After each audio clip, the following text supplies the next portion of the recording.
I wanted to make sure that everybody who is either going to be administering or working with Project and Project Online, and now what's referred to as Project for the Web, that there is a clear understanding of the new terms and capabilities that you are going to find with these different subscriptions and licensing options that you have. So let's spend a little bit of time going through those because there are some new names that Project is using. The first thing is that there is an umbrella term that is referred to as Project for the Web.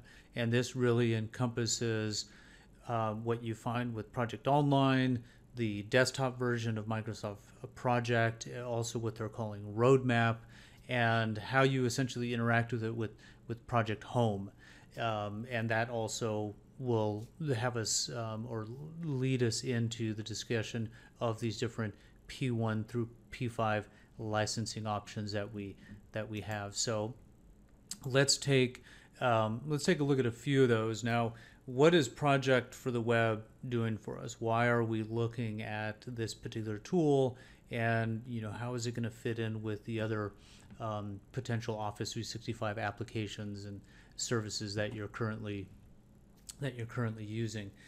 The first thing to take away from this is that this is all going into the what's known as the Power Platform, and so you're going to hear about Power Apps and the Power Platform and how Project and the Project service fits in with that. And there's a lot of information on that. We won't go into too much detail there, but just understand that there's an evolution going on as it relates to these tools that Microsoft is now releasing, and Project being part of that overall ecosystem that we're starting to see. So the new thing that came out in the last few months is what's known as Project P1, and so this P1 subscription offering is essentially giving you cloud-based project management with a whole new set of capabilities, and these are capabilities that we really haven't seen from Microsoft before. We saw some of that, and we see that with Project Online and what's known as PWA, where your ability to get cloud-based project management, but there's a whole other set of moving pieces along with that. What P1 is giving you is the ability to quickly and easily be able to allow your members of your team to be able to start to create projects, set assignments, create task dependencies, and have very powerful capabilities at their disposal within this cloud-based project management tool. So that's the first thing to make sure we come away with, is that there's this new P1 subscription. Now P3 and P5 are basically just rebranding of existing subscriptions that you have in the form of Project Professional, what was known as the Project Professional on the desktop, and what was also what they were calling Project Premium. And we'll go through each of those as we work through these different licensing options. And we, of course, get the ability to create very powerful and usable reports through Power BI. So there is not only these new licensing options that you have, but the ability to start reporting on this very valuable project information right out of the gate.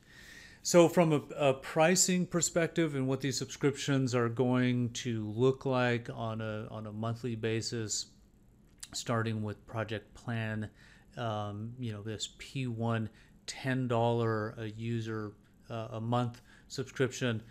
This is what each of, again, the team members are going to need from the perspective of those that are going to be managing projects. So each user that is going to create the project, set assignments, right, manage any kind of properties around the tasks, like buckets they belong to, percent complete, all of that. Basically just managing their projects, they will need this $10 a month subscription that you'll associate to their 365 account. Moving from P1 to P3, you want to really be thinking about P3 as being the project professional desktop application, right? This is the heavy lift scheduling tool that each project manager will need that is going to be managing schedules. Now, I basically just said that's equivalent to what you have in Project P1, right? Where those that are going to be managing schedules.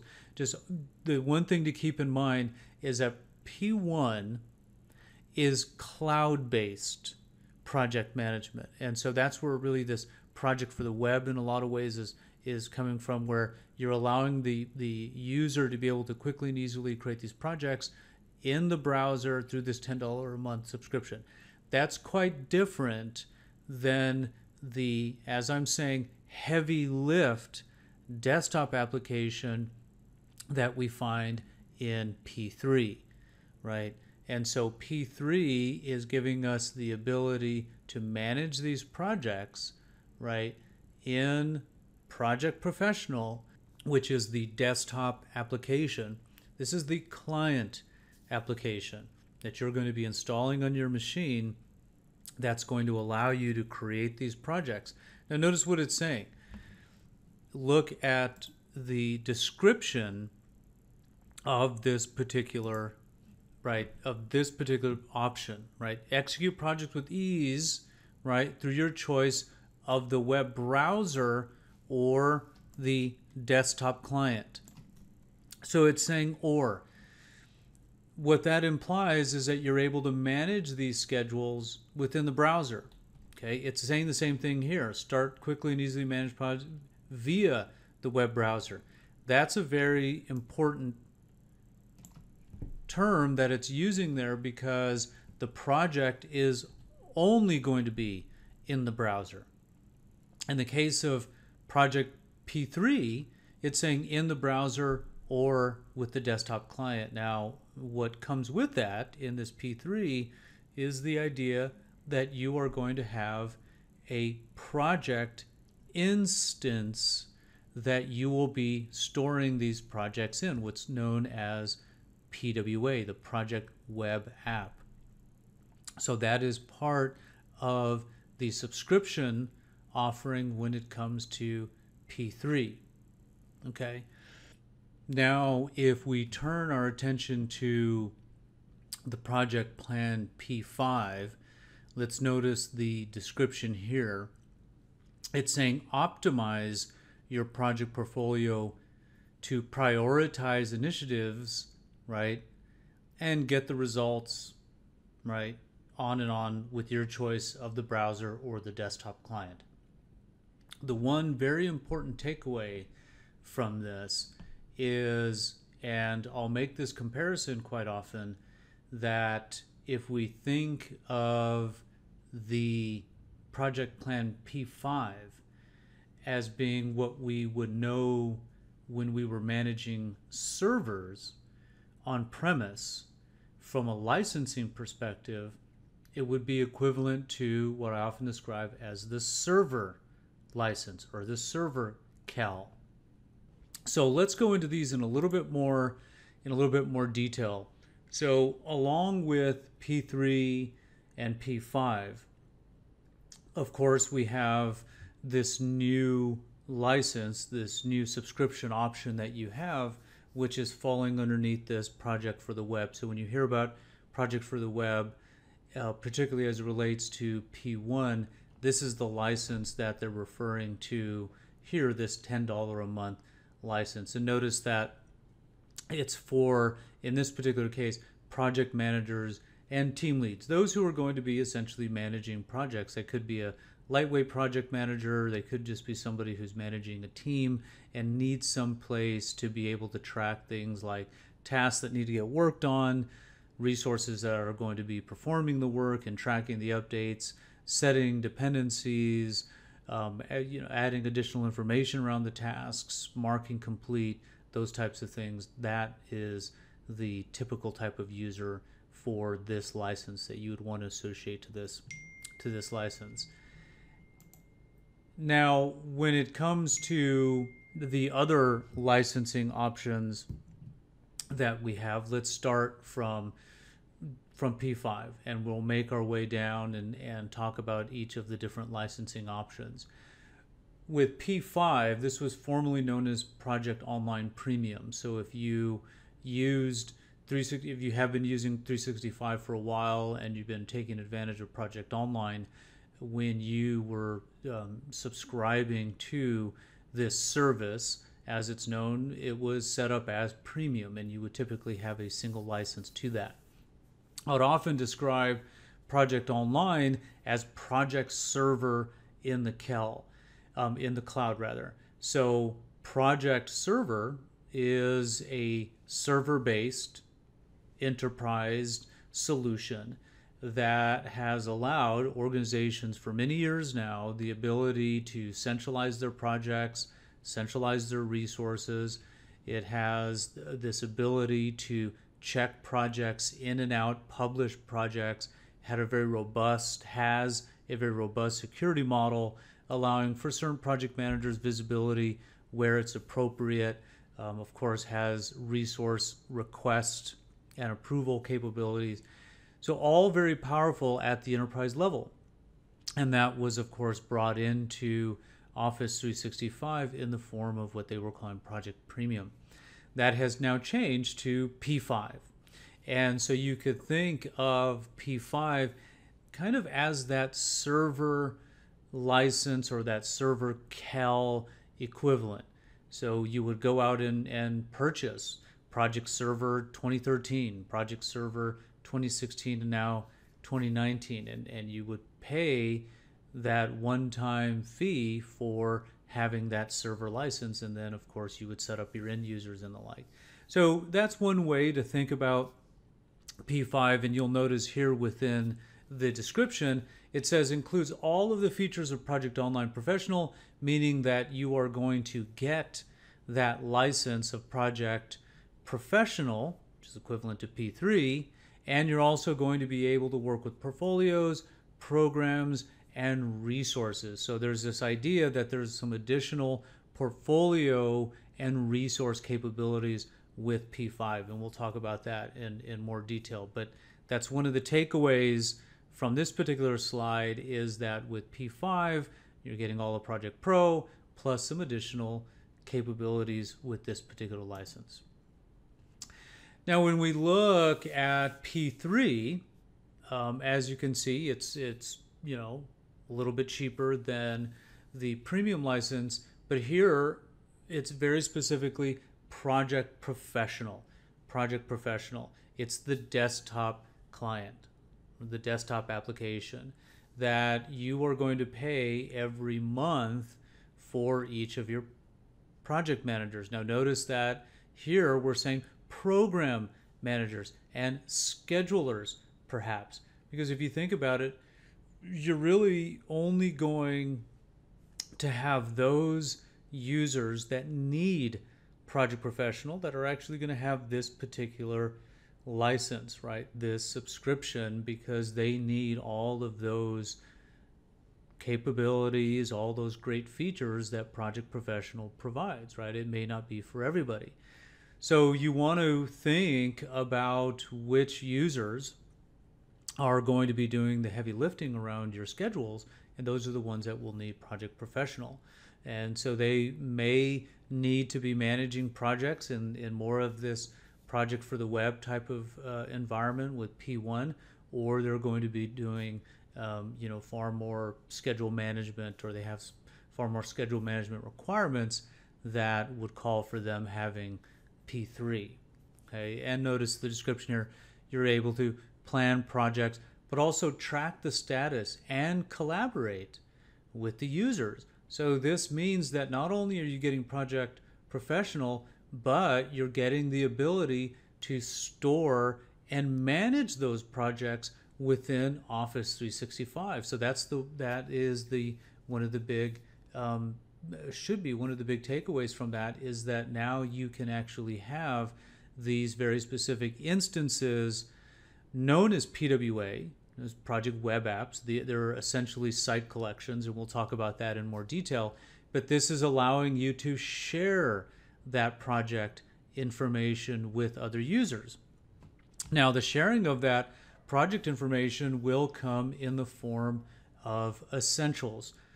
So as you can see here with Project Essentials, and this has taken a few different names as well, we would used to call this Lite, Project Lite. And they even, as you can see here, being described as a light version of Project.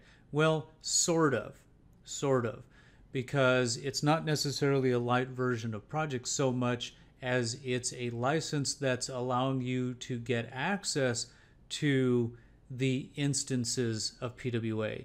Essentially being able to take advantage of the capabilities that the Project service is providing us, and Project Online specifically. So Project Essentials is giving the administrator, the organization, the ability to distribute these licenses to the users that are going to be doing things like tracking their updates or submitting timesheets, okay, or simply being able to view project information via the browser. If there's valuable project info that a team member needs to be able to see, that a resource manager, of course, potentially an executive, that they need to see, they will need an Essentials license, and that will give them all of that visibility into that project information. Okay, so these are the ranges and the different options that we have when it comes to licensing. Now, let's take a look very specifically at P1. Let's spend a little bit of time in the first plan, this Project P1 plan. So here you notice that we're saying it's the first level of project, and really that's a good way to think of it, that when there is a need for members within your organization that say, hey, we need a good project management tool, and we've seen this ad from Monday.com, and here notice a Monday.com killer. Well, again, this is Microsoft's equivalent to a Monday.com, right? And they're doing very well because they've been able to provide a very easy to use solution that's built in the cloud, that can be turned on, that allows for project managers to really get up and running very quickly and easily with a solution like this. So that's what P1 is really giving us the ability to do. You turn on the subscription, and immediately the user is able to go into 365 and start to create projects. Start assigning them to team members, start tracking updates. It integrates extremely well with other 365 apps like Teams, and of course it has real-time collaborative capabilities built right into the tool. So it's a complete rework, really, of what Microsoft has had before. It's a new product. Okay, it's a new product with a lot of capabilities. So what you get with P1, the first thing is Project Home. So this is essentially just a centralized portal or landing page or landing area, if you will, that gives you the ability to just simply manage all of your projects. So you can kind of think of it like what you may have seen with the Project Center, because it's just simply showing you all the projects that you're currently working on. But in this case, this could also be potentially projects that are being shared with you that you also need to be collaborating on. So it really just becomes your project landing page. You're also getting these different views, grid views, board views, and timeline or Gantt views simply out of the box. And when you're using Microsoft Project, views become important because that is what's displaying that very important information. And so you can think of it like working in Excel, for example, in this kind of grid view where you're just putting in all of the tasks that need to occur. Then you've got more of a board view, which allows you to drag and drop tasks into really different silos or different lanes that would represent buckets or where particular tasks are at that time. It's just it's a different way of visualizing how work is essentially getting done. And then you have more of a traditional Gantt view that looks and feels like project, where you can drag and drop dependencies. You can actually see a timeline of how the tasks are going to occur. And a lot of project managers are accustomed to seeing that, and project is giving us a very easy way to do that. So great views that you can work with, that you can customize. It's of course built in 365. So the idea that people can communicate, team members can communicate and collaborate directly within this P1 environment is also very important, right? Because that's the idea. We want to be able to communicate task information, assignment information, and because users are now really migrating into teams, we don't want them to leave teams. So they'll stay in teams and they'll bring that project information forward and then be co-authoring within that environment. As soon as I make a change, immediately gets updated within the schedule. There's no sending it, emailing it back and forth, or saying, hey, I put the new updates into this particular library and go check it out and download it and look at it. Really, those days are limited, right? We want to be able to co-author, work together with team members, with other individuals directly within the schedule. And so the scheduling engine is what's coming over into P1, which is a very powerful thing. So it's not just a list. It's, don't think it's some kind of enhanced SharePoint list. This is taking capabilities that are built into Microsoft Project Professional, the desktop application, and built in as the engine that you'll be using as a P1 user. Very sophisticated reports we get right out of the box. So there are templates that are already out there that you can start using to compile and visualize and report on projects that you're actually building. Now it says read-only access to roadmap. A roadmap is giving you that high-level visibility of all the projects that are going on. So if you are using P1 in conjunction with P3 and P5, for example, you're able to roll up some of that project information through this roadmap. So a lot of great capabilities into these different licensing options. So with P3, as we've been talking about, this is the Microsoft Project Professional application, right? Each user that is going to be that needs the scheduling engine will need their own individual P3 license, and it gives you the ability, as we've been talking about here, to provision PWA instances in order to store those projects that you're going to be creating. Okay, and so those instances can be built out in any way you see fit as an organization. They're typically going to be either enterprise-wide or they're going to be departmentally based, but they could be team-based as you start to roll out these capabilities. So you can basically build it out as you see fit, and it can also, as I mentioned, be implemented in a hybrid setup where you have a combination of projects that are out in P1 and they're also potentially in an instance through P3. Okay, and then finally, as we move forward, we have P5, which is formerly what we've considered to be the project service, right, or premium as it was known. As you work through the different the different bulleted list items that Microsoft has out there, it's indicating that there are additional portfolio management and resource management capabilities. Very subtle. There's not a distinctive list anywhere that Microsoft is providing that is saying, here are those additional services. These are, you can think of more as being placeholders, that as the tool evolves, the portfolio management and resource management capabilities will be added to P5. And for those that are going to be using P5, just keep in mind that only one license is required in order to take advantage of those additional capabilities that you are going to find with P5. Okay, and then the end users will need Project Essentials, as we discussed before.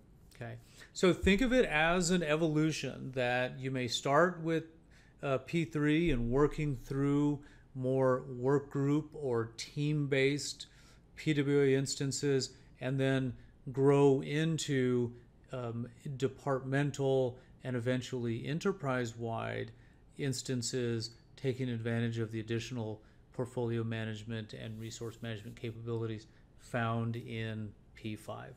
Great. I hope that's helpful. Looking forward to hearing back. Let us know if you have any questions around any of these licensing options or would like some additional demonstrations. Thank you.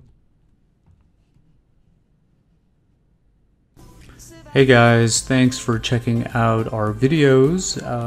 Please subscribe to get updates on Project Online, the new project for web, and other interesting and fun topics. So look forward to seeing you, and we'll be pushing some more videos up. So subscribe and check out the next video.